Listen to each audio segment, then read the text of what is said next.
श्रावस्ती में अवैध मदरसों पे प्रशासन कार्रवाई कर रहा है और इसके विरोध में उलमा काउंसिल के साथ आप कलेक्ट्रेट में आई हैं डीएम से मिलने। क्या पक्ष है आपका इन मदरसों को लेकर?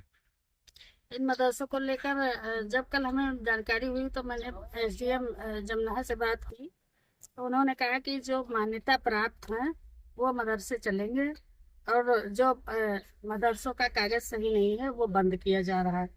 तो मैं आज उलेमाओं के साथ माननीय जिलाधिकारी महोदय से मिलने आई थी, कुछ हम लोग अपना पक्ष रखने के लिए कि बच्चों का भविष्य मदरसों से जुड़ा हुआ है। छोटे छोटे बच्चे जो स्कूल में अपनी तालीम लेते हैं, तो माननीय जिलाधिकारी वो वीडियो कॉन्फ्रेंसिंग में व्यस्तता के कारण उन्होंने कल 10 बजे बुलाया और कहा कि जो लीगल है वो नहीं होने चाहिए।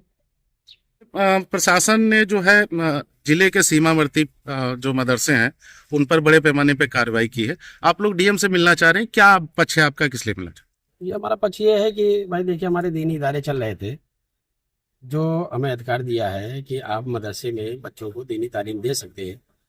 इस अधिकार के तहत हम अपने बच्चों को दीनी तालीम दे रहे थे, लेकिन एसडीएम साहब हमारे यहाँ पहुँचे और हमारे यहाँ क्या मतलब हमारे ब्लॉक में पूरे ज़िले में कई जगहों पे ऐसा किया जा रहा है कि एसडीएम साहब पहुँच रहे हैं, मदरसे को डायरेक्ट ताला लगा रहे हैं, ना कोई पेपर देखा जा रहा है, ना कागज़ देखा गया है, और सीधे कह दिया गया कि ये अवैध है। अवैध क्या है कुछ हमको पता नहीं भाई, किस बेस पर वो बंद कर रहे हैं। सीधी सी बात है कि हम मदरसों में बच्चों को दीनी तालीम दे रहे थे, जिसका हमको अधिकार मिला हुआ है। हम आए थे डीएम साहब से मिलने के लिए कि आपसे बात करेंगे, लेकिन मौका आज नहीं, कल के लिए मुझे टाइम दिया गया, कल मुलाकात। प्रशासन तो कह रहा है कि जिन भी मदरसों पे कार्रवाई हुई है उनकी मान्यता नहीं थी, जो उसके मापदंड हैं उस पे वो खरे नहीं है मदरसे। तो मदरसे कौन से मान्यता प्राप्त नहीं है? अव्वल बात तो हम ये समझते हैं कि शायद सबका पेपर देखा ही नहीं गया है।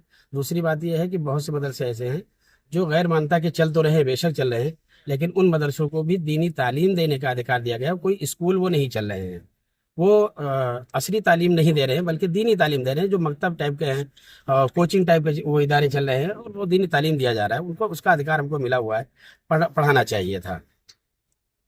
इसको लेके अभी सुप्रीम कोर्ट की कुछ गाइडलाइंस आप बता रहे थे, क्या है, हमारे पास कौन सी गाइडलाइन है जो बिना मान्यता के मदरसों को संचालित करने की बुनियाद पे बंद करा रहे थे कि 2009 का आरटीआई है कि कोई भी इदारा बगैर मान्यता के नहीं चलेगा। उसमें संशोधन हुआ था 2012 में, और उस 2012 के संशोधन में ये कहा गया था कि कोई भी मजहबी और धार्मिक इदारे बगैर मान्यता के भी चलाए जा सकते हैं। वो मेरे पास फाइल मौजूद है, इंशाल्लाह डीएम साहब से मुलाकात करेंगे और पेश करेंगे। उस आधार के तहत हमारा चल रहा था। फिर उसी पे सुप्रीम कोर्ट ने भी 2-3 महीने पहले, 4 महीने पहले ये तय किया था कि जो जिस आधार पर ये इदारे चल रहे थे वो आधार पर चलेंगे, उसमें कोई तब्दीली नहीं होगी।